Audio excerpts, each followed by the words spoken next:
Welcome to The Explainer. Today, we're going to piece together a blueprint for leadership by looking at the journey from recruit to commander, using military training guides as our source. So, let's get right into it. So what does it really take to lead? I mean, seriously. We're going to build that answer piece by piece by digging into a series of military study guides that map out the entire path from cadet to leader. Our journey today is going to have four main parts. We'll start with the basics, the structure of command. Then we'll dive into the crucible of adventure. That's where character is forged. After that, we'll explore the makings of a leader, and finally, we'll pull some lessons from legends. All right, first up, every great journey has to start with a map, right? Well, for the armed forces, that map is the chain of command. It's the absolute foundation of service, so let's break it down. Okay, so who is at the very, very top? Well, at the absolute peak of the pyramid, the supreme commander is the president. And, this isn't just a title on a piece of paper. It's a really critical principle of civilian oversight, making sure the military serves the nation. It's a cornerstone of democratic governance, really.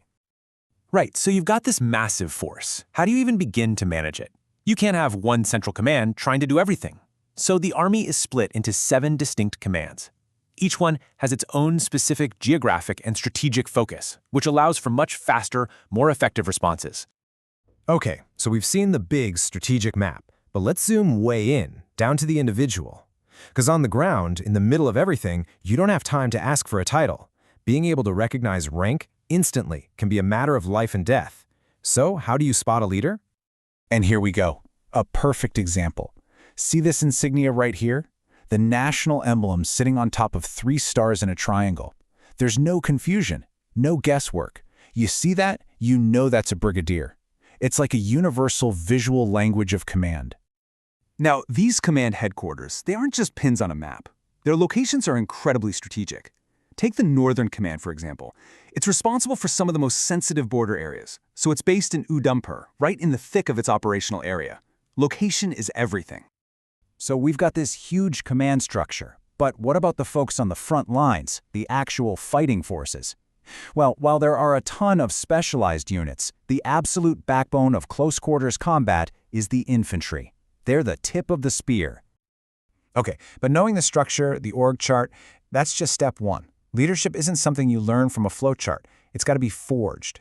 And that happens in what's called the crucible of adventure. This is where character gets tested and real readiness is built.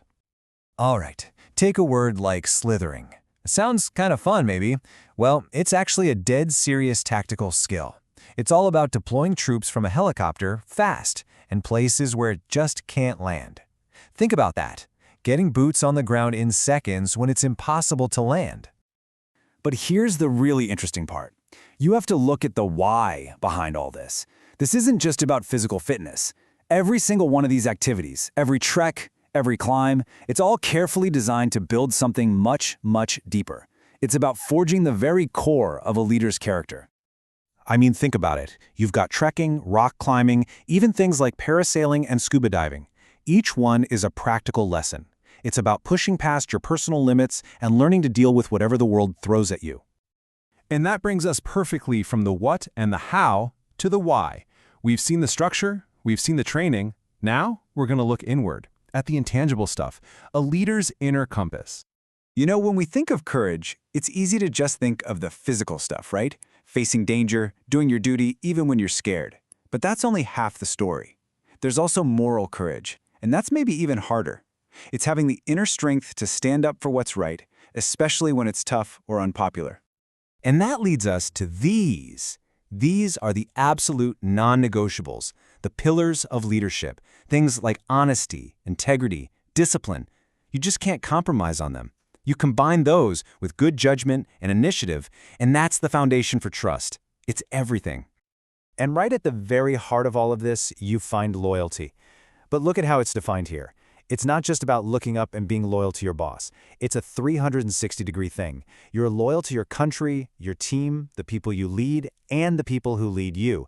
It's the glue that holds the whole thing together. So, we've got the theory down, right? Structure, training, character. But what does it look like in the real world? Let's see it in action by looking at some legendary figures who didn't just understand these ideas, they lived them. Just look at this timeline. We've got leaders from totally different centuries, facing completely different challenges. But what you're about to see is that the core principles of what made them great leaders, they're absolutely timeless. First, Tipu Sultan. His story is just one of fierce, incredible resistance. He was a military innovator, a strategic leader who stood tall against the expansion of colonial powers. I mean, he ultimately gave his life defending his kingdom. His leadership was a mix of pure defiance and forward-thinking vision.